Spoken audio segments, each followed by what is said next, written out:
En el hemisferio norte, casi un cuarto de la Tierra está cubierta por una extensión de hielo llamada permahielo.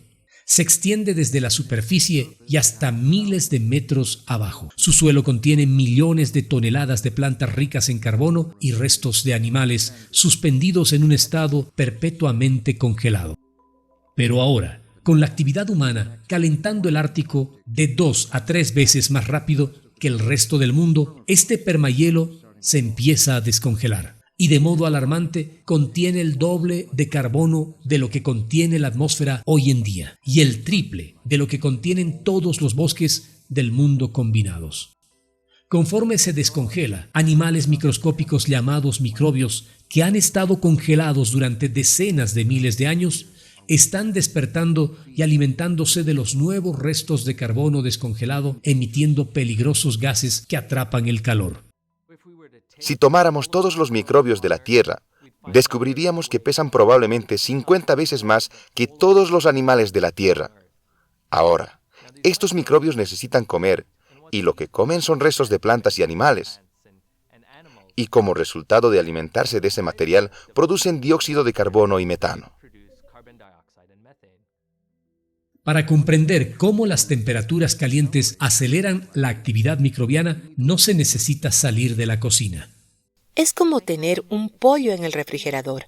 Sacamos el pollo, lo ponemos en la barra y se empieza a descongelar. Luego salimos el fin de semana y se nos olvida el pollo sobre la barra. Y cuando regresamos, la casa huele y el pollo está descompuesto. Eso es lo que sucede al carbono que está en el permahielo. Es combustible para microbios. Cuando lo descomponen y lo usan como combustible, liberan gases invernadero, dióxido de carbono y metano en la atmósfera.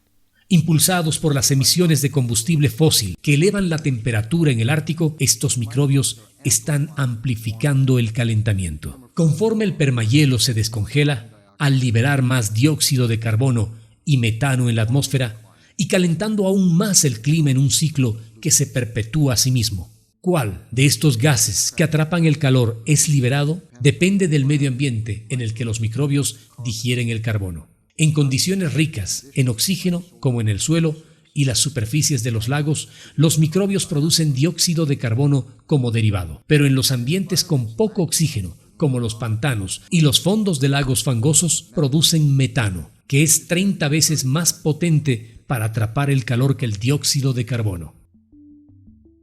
Los científicos predicen que el impacto tanto del metano como del CO2 agregado a la atmósfera desde el permahielo descongelado será impactante. La cantidad de carbono que puede ser liberado por el permahielo descongelado para fines del siglo ha sido estimado en una cifra de hasta 150.000 millones de toneladas de carbono. Así que para ponerlo en contexto, los Estados Unidos son actualmente el segundo principal país que emite gas invernadero en el mundo. Si tomamos las emisiones actuales de Estados Unidos y las sumamos hasta el año 2100, esto iguala a la cantidad de carbono que podría ser liberado por el permahielo descongelado. El verano pasado, mientras trabajaba en su habitual ubicación en Alaska, Natalie presenció una significativa aceleración de descongelamiento del permahielo. En un principio hacía mucho calor. Estábamos a 32 grados centígrados en la tundra. Había lugares donde caminábamos, donde mi pie se hundía en el suelo, porque ya no había ninguna estructura de suelo, porque el permahielo se estaba descongelando. Nunca he visto un cambio que suceda tan rápido, de un año para el otro. Para entender cómo este descongelamiento impactará al clima global, Natalie y su equipo recolectan núcleos de permahielo de diferentes lugares a lo largo del Ártico. En el laboratorio, analizan su contenido de carbono y de descomposición para determinar cuánto gas será liberado cuando se descongele el permahielo. Estos núcleos fueron recolectados de una ubicación que tiene suelos profundos y turbosos, orgánicamente muy ricos, y puedes saberlo cuando miras este núcleo, porque tiene un color marrón realmente oscuro, y ese color marrón oscuro significa que contiene mucho carbono. El descongelamiento del permahielo no solo impacta el clima a través de la liberación de gases invernadero, También puede transformar totalmente el paisaje, como Natalie lo ha visto en Dubán Yar, Rusia. Nunca había visto el descongelamiento del permahielo y el colapso del suelo en esa magnitud. Recuerdo haber estado ahí en un bote y había este gran acantilado de muchos metros de alto. Podías ver estas raíces realmente finas que habían estado congeladas durante 40.000 años. Una vez que se descongelan, se descompondrán en un año. Y algo más está teniendo un efecto impresionante sobre el paisaje en Siberia. Hoyos parecidos a cráteres que se cree que son el resultado de la acumulación de metano bajo una gruesa capa de hielo. Cuando el hielo se derrite, la presión cede, causando una explosión. 1 o 2 años después, los cráteres forman lagos que liberan el metano, antes enterrado hacia la atmósfera. A veces los lagos que se forman por cambios en el paisaje emiten tanto metano que se podría encender un fuego en ellos. Conforme el permahielo se descongela y el Ártico se calienta más rápido que el resto del planeta, esa capa de calentamiento se mezcla en la atmósfera, rodea al globo y lleva a toda clase de desastres globales. Pérdida de cosecha en el Medio Oeste. Sequías e inundaciones en África. Olas de calor récord en la India. Y en el hemisferio norte, hogar de la mayoría de los lagos en el mundo, el calentamiento está teniendo un impacto similar al descongelamiento del permahielo al proveer nuevos recursos de comida a los microbios que viven ahí. Las especies de plantas del sur de esta región están migrando hacia el norte, activando otro ciclo de retroalimentación. Tradicionalmente, las agujas de pino que los microbios digieren habrían proporcionado una diversidad limitada de recursos alimenticios. Pero ahora, con las especies de hoja caduca y ancha, como el arce y el roble, eso conlleva una mayor diversidad de materia orgánica y carbono que los microbios pueden digerir.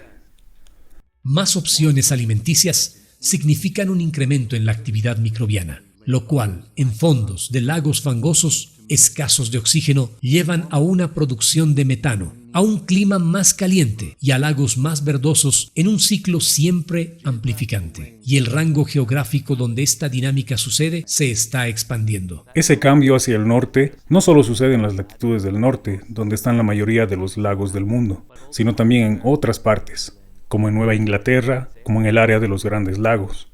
Los árboles de hoja caduca no son la única especie que ha sido llevada a un clima más caliente. Otro cambio que estamos viendo alrededor de los lagos es que las espadañas se están moviendo hacia el norte, hacia los lagos, donde anteriormente no crecían, y donde comparamos los efectos de las espadañas con los pinos, los robles y los arces en cuanto a la cantidad de metano liberado de los sedimentos del lago. Y lo que encontramos fue que había al menos 400 veces más metano producido cuando agregamos hojarasca de espadaña que con cualquier otra hojarasca de árbol. Los modelos muestran que en los próximos 50 años las espadañas alrededor de los lagos se duplicarán. Y como más espadañas significan más metano, se prevé que la producción de metano se incremente en un 70% a lo largo de todos los lagos del norte. Desde la perspectiva climática global, esto es algo de lo que en verdad necesitamos preocuparnos, y debemos pensar en la manera de mitigarlo y compensarlo. Y el problema solo empeora, ya que está aumentando la cantidad de gases que atrapan el calor que los microbios producen. Actualmente tenemos una opción. Podemos continuar con nuestros asuntos como de costumbre y dejar que estos ciclos de retroalimentación del calentamiento se salgan de control, o podemos elegir otra manera de vivir. Podemos implementar políticas que ayuden a un futuro sustentable. Podemos frenar el uso del combustible fósil y reforestar la tierra. Esto desaceleraría y finalmente revertiría los ciclos de retroalimentación para restaurar al planeta. En cuanto al permahielo, entre menos calentamiento generemos, menos dióxido de carbono y metano será liberado en la atmósfera y más van a bajar las temperaturas. Y el permahielo permanecerá congelado. Una vez que el carbono es emitido desde el permahielo, Se requiere mucho tiempo para que éste se reconstruya. Hay algunos lugares donde los efectos físicos del descongelamiento del permahielo podrían ser permanentes, pero en otros casos, cuando se tiene un descongelamiento del permahielo, se puede tener un recongelamiento del permahielo. Como los gases invernaderos se mezclan a través de la atmósfera global, las acciones en todas las partes del mundo reducirán el descongelamiento del permahielo, y un descongelamiento reducido de permahielo disminuirá el calentamiento en todo el mundo. Comunicarle a nuestros legisladores que esto es importante para nosotros, que esto está teniendo un impacto en cada uno de nosotros, que esto es importante para la salud humana, para el bienestar humano, es la acción más importante que cada uno de nosotros puede tomar. Afrontar con éxito el cambio climático requiere un nivel sin precedentes de cooperación social, cooperación entre naciones, cooperación dentro de las naciones, entre múltiples sectores. Y eso podría suceder. Requiere liderazgo. Idealmente, lo que la ciencia puede hacer en esta conversación es ilustrar los diferentes futuros posibles.